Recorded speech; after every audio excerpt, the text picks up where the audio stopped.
it didn't bother him. He didn't change it. He went on like he was anyway. What was that story you told me about, when you first decided to go into show business? Did you have any inkling? No, he called me into his room one day there, I believe it was shortly after he got out of high school, and he said, I want to be an entertainer.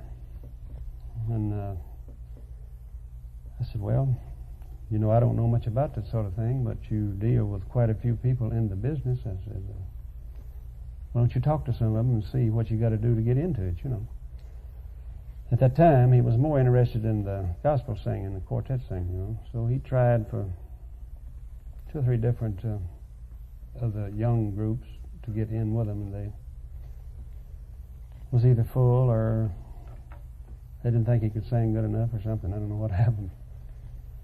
Then after he made this record, quite a few of the quartet groups wanted him then, and so he talked to me about it again, He said, what would you do?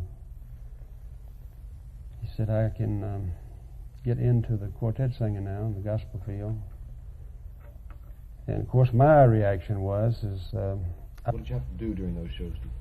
Well, they learned that you had to have plenty of security, to keep the people back. Otherwise, he couldn't perform. He couldn't put on a show. They'd rush the stage before he got through. And one place he told me about where he was appearing, he sung part of one song and had to leave the stage and didn't go back because they tore the stage all to pieces. What is the thing he likes to do? Well, I think the main thing that he really wants to do when he's on stage is to please the audience, If he don't feel that he has, he gets kind of upset about it.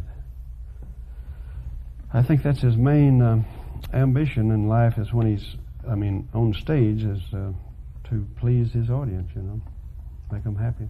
What's he like before he goes on stage? Does he get Well, he does a number of songs that I like very much. I think that trilogy, American trilogy, that he's been doing on tour is one of the greatest things that he's done, really.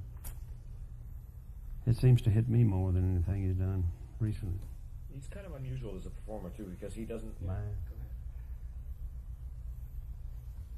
We call this the trophy room, where we keep all of Elvis's plaques, trophies, awards, what have you.